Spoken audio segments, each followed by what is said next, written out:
Oke, kita mulai ya. Bismillahirrahmanirrahim. Assalamualaikum warahmatullahi wabarakatuh. Untuk hari ini kita sedikit mengulang dari pertemuan kemarin karena banyak tugas kemarin yang masih salah ya. Tugas 1 masih salah. Terutama di dalam menggambar sinyal AC. Menggambar sinyal AC itu harus lengkap ya. Jadi kalau menggambar grafik sinyal AC atau gelombang AC, gelombang sinusoida harus lengkap. Ada dua parameter yang harus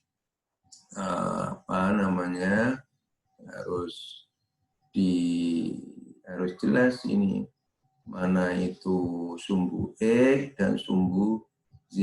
Sumbu X ini merupakan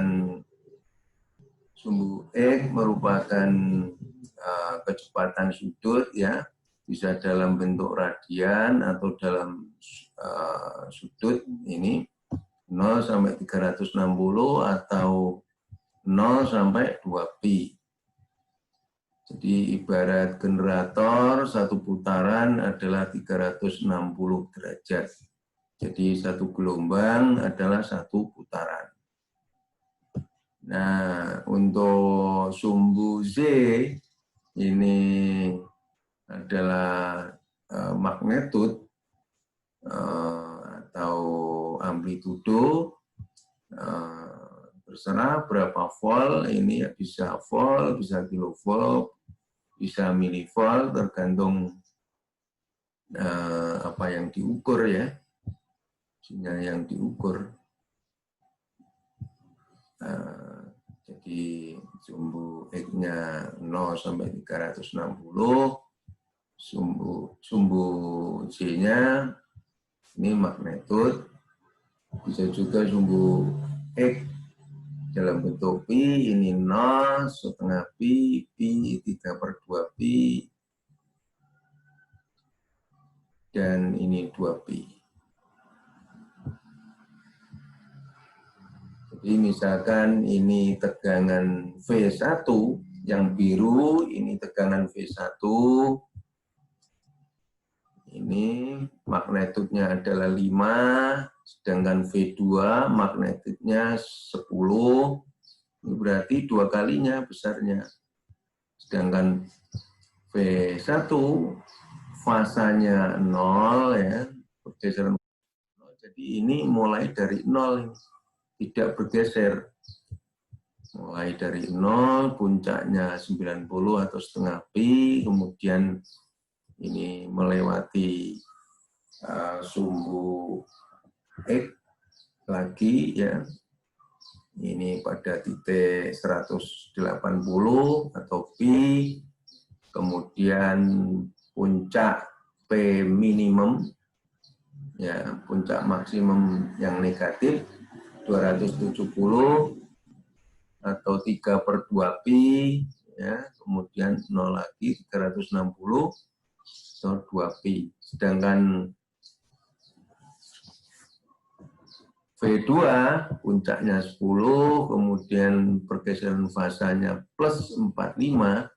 Plus 45 itu berarti mendahului V1 45 derajat. Mendahului V1 45 derajat berarti mulainya ke sini. Kalau ini 0 berarti ini min 45 dari sini terus ke sini. Puncak, kalau tadi puncaknya V1 90, berarti yang V2 mendahului 45, ini pas 45. Kemudian melewati sumbu X, di mana sumbu Z-nya 0. Ini kalau V1 itu 180, berarti yang V2 karena plus 45 berarti mendahului 45. Kalau tadi 180, ini 135. Itu juga untuk puncak negatifnya kalau V1 270, yang V2 karena plus 45 fasanya, berarti mendahului V1 45, kalau tadi 270, V1 270, V2 225. Begitu juga untuk V1, lalu kembali magnitudenya 0 lagi di sudut 360 derajat, ya, atau 2pi. Begitu juga V2 juga karena plus 45, ini juga bergeser fasa maju lebih duluan 45. Ini 315. Ini cara menggambar sinyal AC. Nah, Anda bisa menggambar secara manual, tapi kalau kesulitan bisa dengan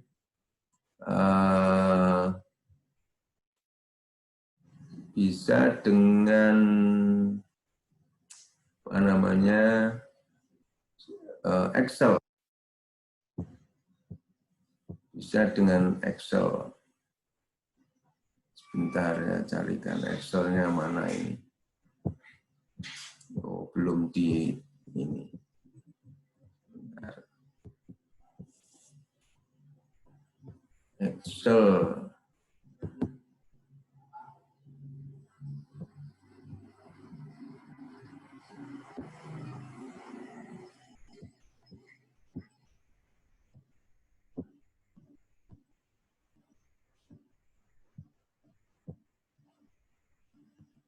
Oke, ini.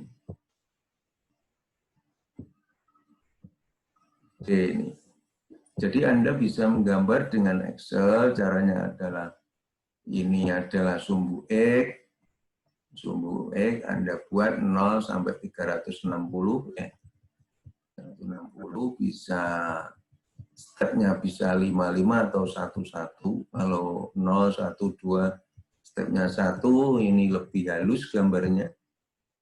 Kalau ini kurang, gambarnya masih kurang apa namanya,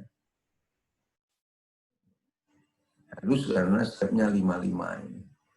Kemudian ini sumbu Z, magnitudnya sebesar, ini sumbu X, ini sumbu Z, V1 yang biru, itu besarnya 5 sin omega T, ya, jadi ini silakan rumusnya 5 kali sin radian A2 adalah sudut ini.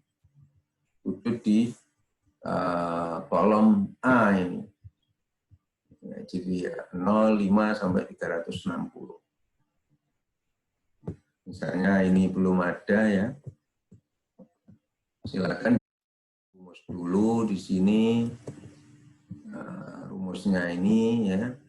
Sesuai dengan ini 5 sin omega T-nya kan di A2 ini, tapi dikasih radian. Kalau tidak dikasih radian nanti tidak dianggap sudut ini, harus dikasih radian. Kemudian ditarik aja bahwa ya akan muncul. Kemudian untuk membuat grafiknya silakan belajar, coba cari tutorial bagaimana membuat grafik ya.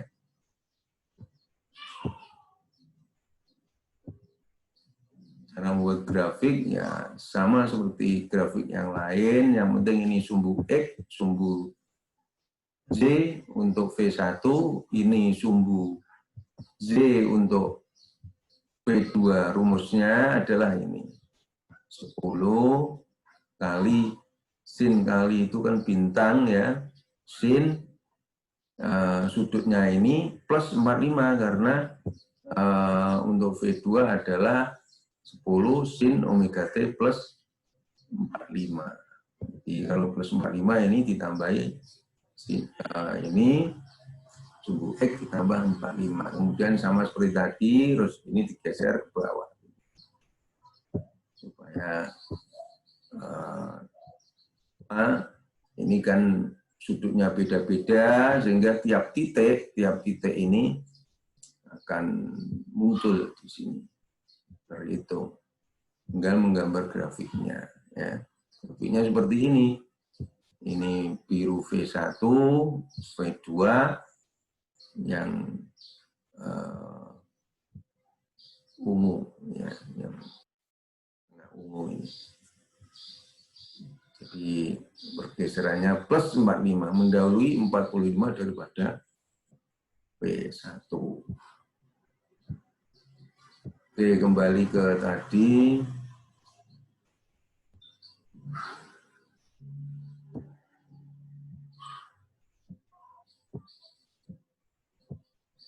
Oke, kembali ke sini tadi.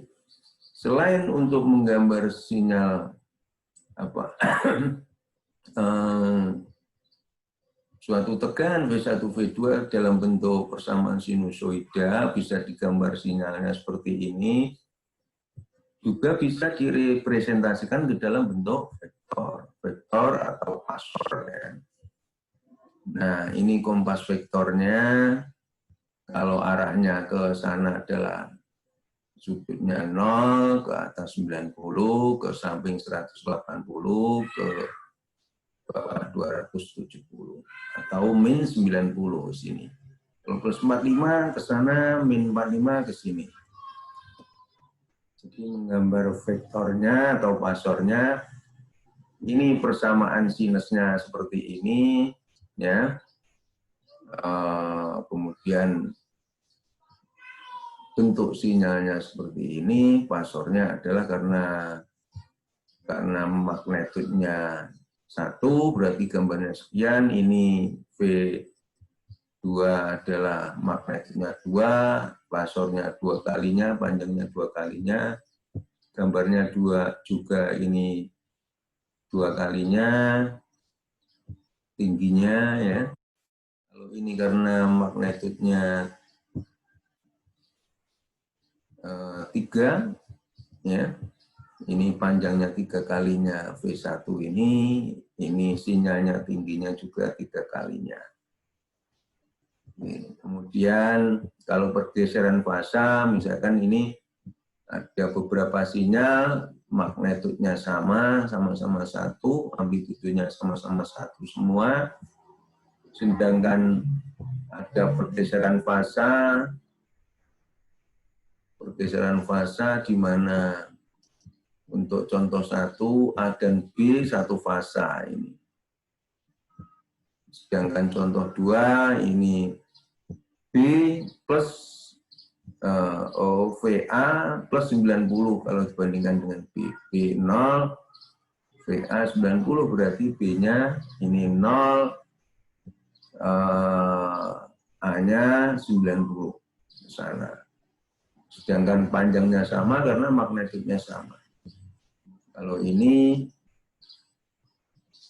B-nya 0, tetap 0, VA-nya min 90, berarti ke bawah. Kalau ini selisih 180 berarti bertolak belakang. Ya. Ini pun gambarnya bertolak belakang. Ya. B-nya ini seperti biasa, 0, kemudian ini bertolak belakang, 180.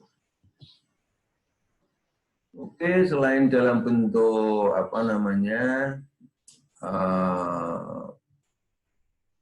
persamaan sinus, terus kemudian vektor atau pasor, bisa juga ke dalam bentuk polar. Polar itu ini ya, tadi pasor ada magnetud, ada sudut, pergeseran fasa. Kalau dalam bentuk polar ini menunjukkan magnetud tadi, magnetudnya misalnya 1 atau 2 volt atau 13 volt. Kalau ini kebetulan 8,49 volt, sudutnya 45. Kalau gambar pasornya seperti ini. Nah, kalau yang ini dalam bentuk polar. Dalam bentuk polar seperti ini. Ya. Jadi ada magnetud, ada sudut.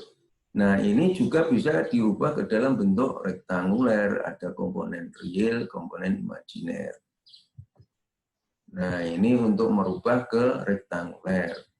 Jadi misalkan ada suatu tegangan besarnya 5 volt, sudutnya sekian. Berarti 5 sin omega T plus 36,87 derajat. Itu bentuk sinusoidanya, bentuk persamaan sinusnya. Lalu polarnya seperti ini, 5,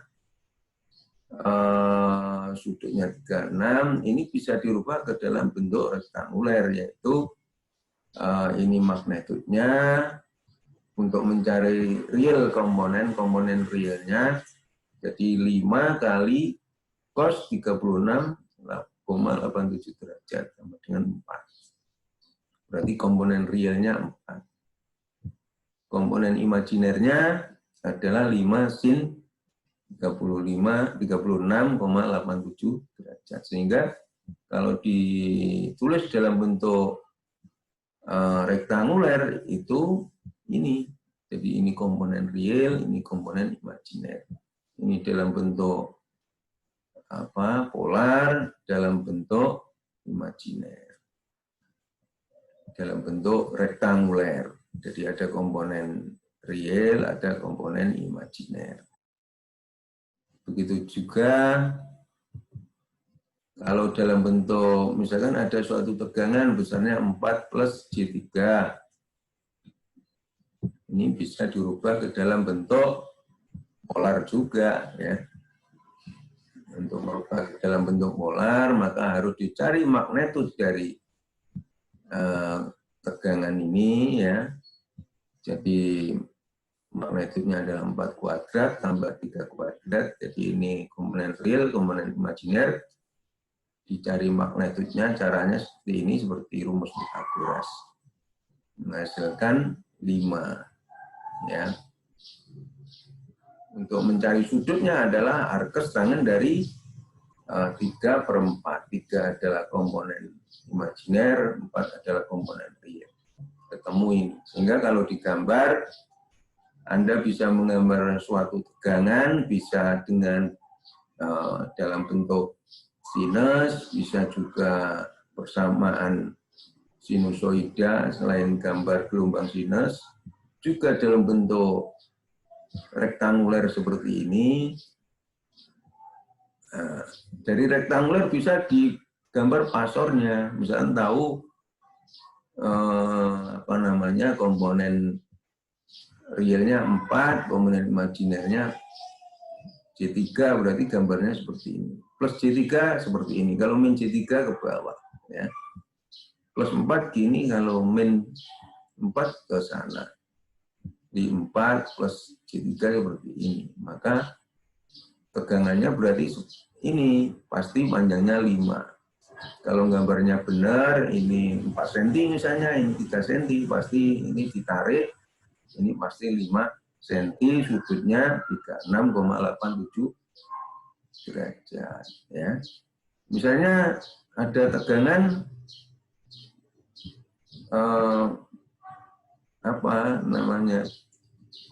magnetudnya sekian, terus sudutnya sekian, pasti komponen realnya 4, komponen imajinernya ini bisa dihitung, ya. Nah, kalau sudah dalam bentuk pasor seperti ini misalkan rektanguler bisa dirubah ke dalam bentuk pasor seperti ini. Kalau sudah seperti ini, maka bisa dalam persamaan sinusoida lagi, gitu. Gimana merubah persamaan sinusoida? Ya, ini adalah magnetudnya atau amplitudonya, sedangkan ini adalah pergeseran fasanya. Oke, itu dulu ya yang terpaksa saya terangkan lagi, karena tugas kemarin masih banyak yang salah, ya. Terutama dalam menggambar sinyal sinusoida. Silakan tugas kedua itu diperbaiki untuk tugas pertama, ya. Antara V1, V2, V3 itu digambar dalam satu grafik, ya, supaya nanti tahu perbedaannya, apa itu perbedaan amplitudonya atau pergeseran fasanya, supaya Anda tahu. Kalau menggambar sinyal secara manual susah, silakan digambar dengan Excel. Oke, untuk hari ini pertemuannya seperti itu. Di sini dulu, silakan dikerjakan lagi, kemudian diupload lagi di tugas kedua. Oke, sekian. Assalamualaikum warahmatullahi wabarakatuh.